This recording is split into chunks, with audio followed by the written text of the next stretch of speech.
Is the market crashing? Are we at the bottom? Are we in a recession? What part of the real estate cycle are we in? Is it a good time to buy or sell? A lot of good questions and a lot of answers I'm going to provide by giving you some macroeconomic data as well as some local data on what we are seeing happening in the Oahu real estate market so that you can make the best decision for you and your family when it comes to buying and selling real estate. I'm going to provide all of that information as well as my predictions for the real estate market out here in Oahu, Hawaii. So stick around to get all the details. See you on the other side. What's going on, guys? I've got a jam-packed video where I'm going to be geeking out a lot and showing you not only certain concepts of what you need to understand when it comes to real estate, but more importantly, some of the data that backs and gives us some ideas or potentially red flags to point us into what part of the real estate cycle we're actually in, and I'll explain what the real estate cycle is in this video, so don't worry if you don't know what that is. So before we jump into that, let me quickly introduce myself if this is your first time here. My name is Patrick Longley. I'm a licensed realtor out here in Hawaii and have been for the last 10 years helping buyers, sellers, and investors with their real estate needs. So if you have any questions, feel free to reach out to me. I got my contact information here, or you can directly DM me on any of my social media platforms. Now, with that being said, let's jump into the juicy stuff and understanding what is going on in the real estate market and what do we expect to happen. Now, before we can start making predictions, we need to understand what actually affects the real estate market. Now, in my opinion, there are three major things that affect the real estate market. That's going to be interest rates, inventory, and media. And let's jump into each one of those. The first one, interest rates. Now, we know that interest rates basically tells us how much it costs for us to actually borrow money and purchase a home. Is it expensive? Is it cheap? Well, we know that just 12 months ago, we had some of the lowest interest rates we've ever had in our history, where we were floating around that 2.5%, 3% range. But the Fed decided to jack up interest rates to slow down the economy, and we've seen the quickest increase in interest rates. Now we're floating in that 6.25, 7% interest rate. So that's pretty much doubling our interest rates in a very short amount of time, and that can really affect the market. Now, why can this affect the market? Well, simply your affordability score goes down. If you guys ever got a chance to check out this video right here, I go over the rule of 10x,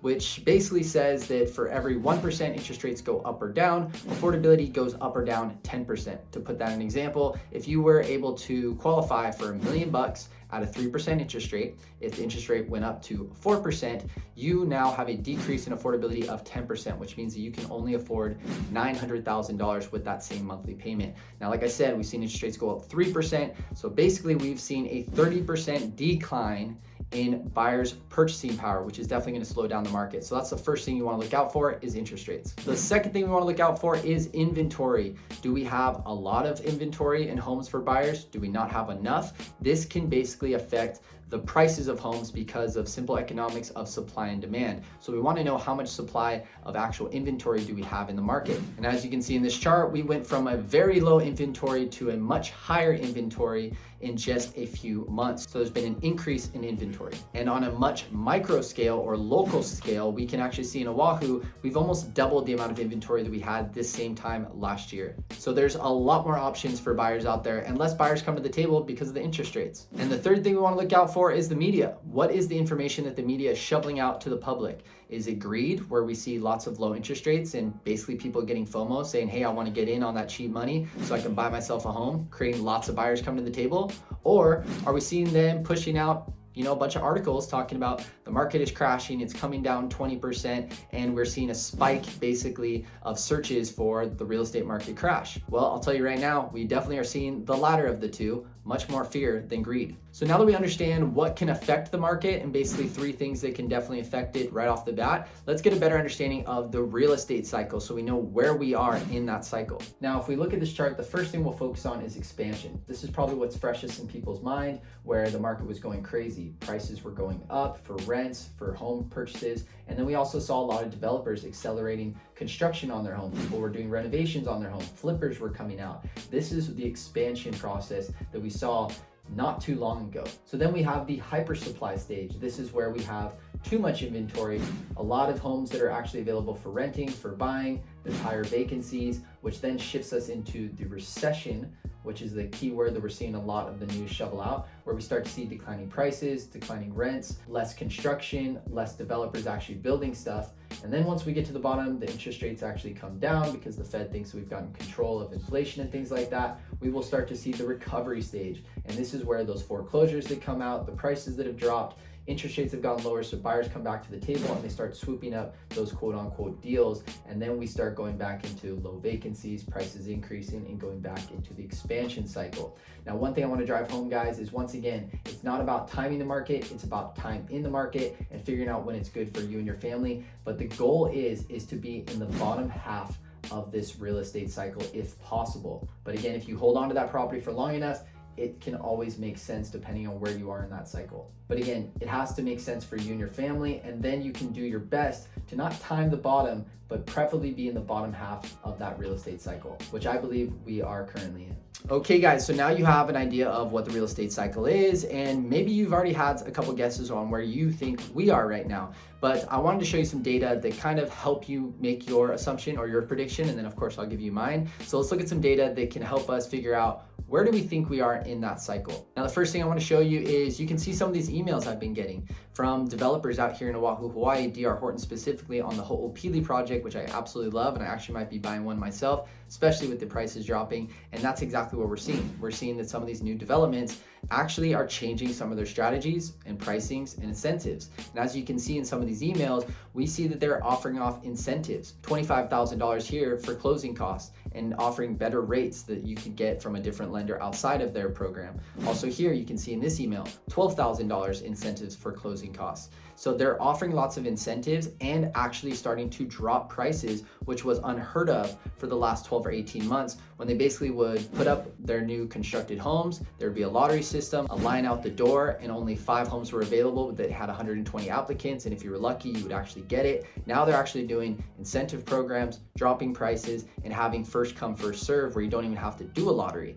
So they're definitely changing their strategies, and developers and flippers are usually the first people to get hit in a changing or shifting market. And that would definitely be a first sign that we are in the bottom half or the shifting of the actual real estate cycle. Now, the next thing we want to look at is some specific local data. What is the data telling us that would help us get a better understanding of what part of the cycle we're in? So there are 5 things we want to look out for in this data to give us a better idea of where we are in that real estate cycle. First thing, days on market. Are they going up or are they going down? Number 2, inventory. Do we have lack thereof or tons of it? 3, sales volume. Are we getting more sales actually happening when it comes to transactions of property or less? 4, percentage of list price received. Are sellers accepting offers above list price or below list price? 5, year over year or month over month prices. Are we seeing them going up or are we seeing them going down? So the first thing we want to look at is median days on market. And like I mentioned before, we can see that it has increased significantly, over 127%. And the next thing we want to look at is inventory. And as we can see here, inventory has almost doubled from the same time last year.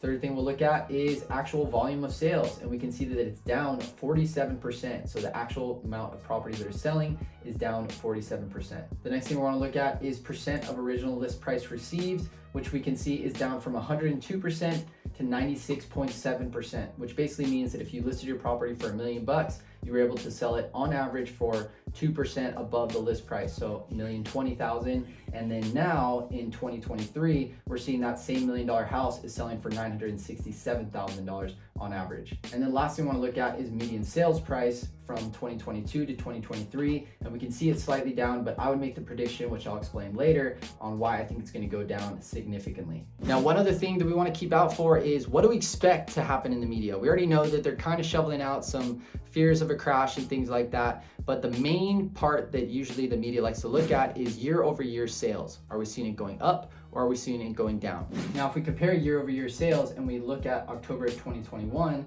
to October of 2022, we were actually up from $995,000 to $1,011,000.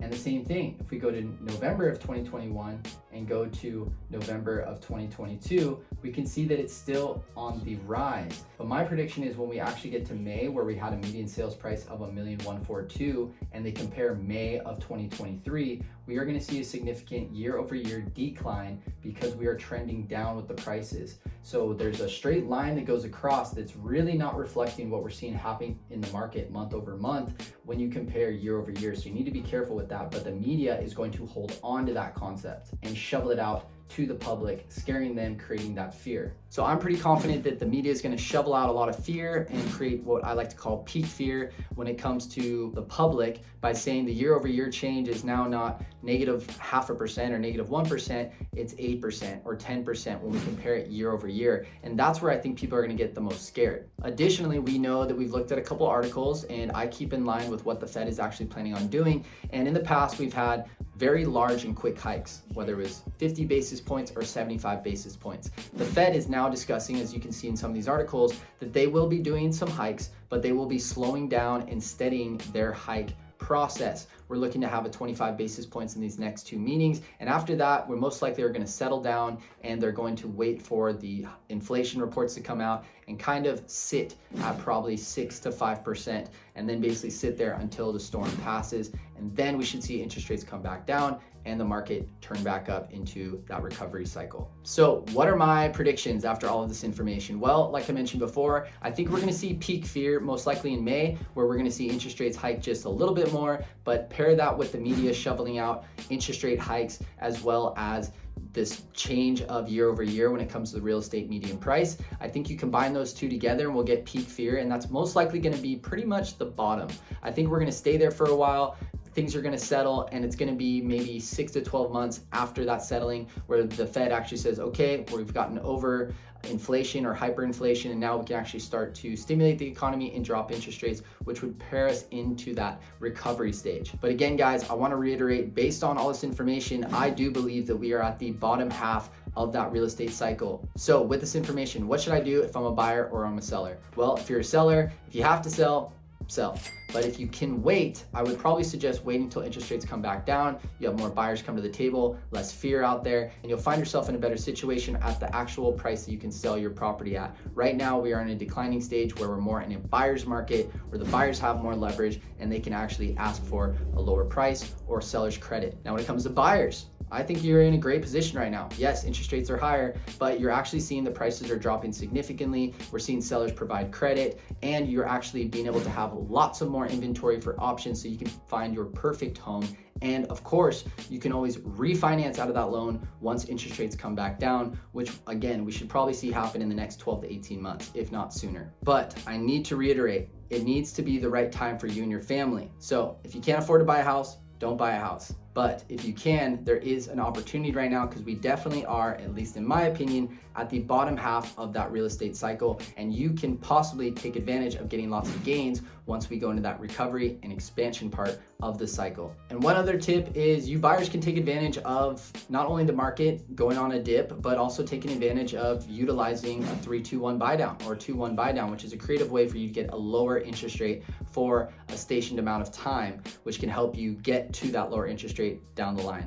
Again, I've got another video that goes over right here, so feel free to check that out, or feel free to hit me up. Got my contact information right here where I can answer any questions you have, or you can directly DM me on any of my social media platforms. All right, guys, that was a lot of information, and I'm interested in seeing what actually happened so I can look back on this video, and I would love to hear from you guys. These prediction videos are always scary to do, and a lot of people don't like to do them because they don't want to be wrong. I'm fine with being wrong, but I want to give you my honest opinion on what I think is going on in the market. So I want to hear from you guys. What do you think is going on in the market? Are we going to continue to crash? How much are we going to go down? Are we at the bottom? Are we in a recession? Are we out of a recession? Put them in the comment section down below. Let me know what your thoughts are about what is going to happen in the market so that we can look back on this and see who is right. And if you guys could do me one huge favor, if you guys got any value out of this content, if you could smash that like button as well as click the subscribe and notification bell so you get notified whenever I drop videos just like this, I would really appreciate it, and it really helps with the algorithm. And that pretty much wraps it up. I'm Patrick Long with PatrickLongRealty.com, powered by eXp Realty. Hope you guys have a beautiful day, and I'll talk to you soon.